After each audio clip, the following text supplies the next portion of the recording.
Okay, if you wouldn't mind introducing yourself. Yeah, my name is Dr. Sandra Fenn, and I've been a general practitioner and partner at Chew Medical Practice for 25 years. Okay, thank you.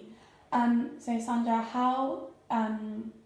what are some of the common ethical decisions that you might have to make in your daily life as a general practitioner? Okay, I think ethics come into our daily life as a GP extremely commonly. I suppose from the perhaps easier things like should we prescribe contraception to somebody who is legally underage, to perhaps the much more challenging decisions like our elderly patients who I look after in the nursing home, when is the time to withdraw active treatment and tell the family that actually it's time for terminal care and the hospital treatment is no longer appropriate.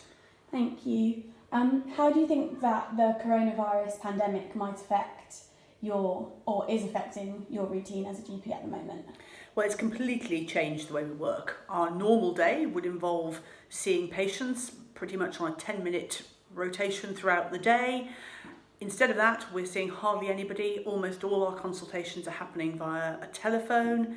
Anybody who's got any respiratory symptoms at all cannot come in through the main entrance, has to be brought in through a side door, and we have to wear personal protective equipment in order to have any kind of consultation with them at all. So it's turned everything upside down. Yeah.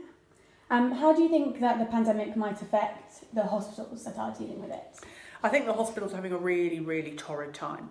They are faced with the acute need of patients with coronavirus and a lot of people who think they might have it and haven't, on top of their already extremely busy workload.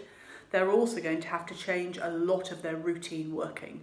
So their outpatient clinics, their operating lists are probably going to have to be cancelled other than for emergency procedures because they simply do not have the capacity to cope with the extra workload of coronavirus. Okay, so in the hospital setting, how do you think that ethical decisions might have to be made as a result of the coronavirus pandemic? Well, to me as a GP, from what I know, the most difficult thing is there is no active treatment for coronavirus. Therefore, the only way that patients are seriously ill can survive it is with respiratory support, which usually means on an intensive care unit with a ventilator.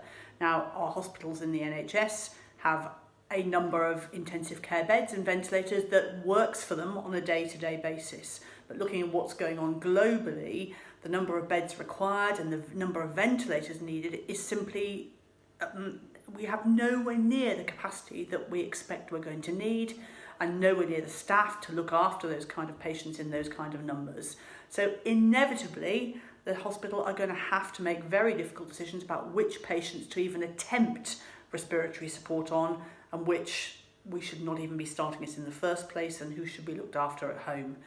I think it's inevitable that our older, frailer patients whose chance of survival are going to be much slimmer are the ones who we are going to have to say we cannot bring you into hospital and we cannot give you the treatment that you need to give you any chance of surviving coronavirus.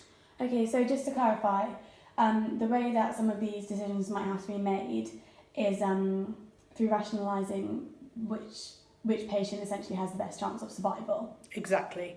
And who makes that decision is very difficult. I can't imagine whether that's going to be left up to individual hospitals to decide or whether actually we need some national guidance from the government which is going to say that a patient over the age of, I'm saying 75 randomly, with other comorbidities, you should not even be attempting to try and ventilate them. Okay.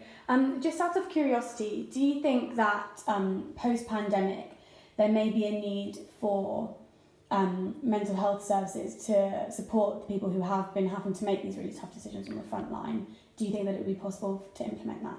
I think there'll be a massive need, both for clinicians and anybody working in the NHS who's had to deal with a situation we've never had to deal with before, because previously there might be the odd person who you think we cannot attempt to resuscitate them because they're too ill. This decision is going to be completely different. There are tens, hundreds, maybe even thousands of people whom we are going to be withholding active treatment from, and that's an incredibly difficult decision to give to any singular clinician.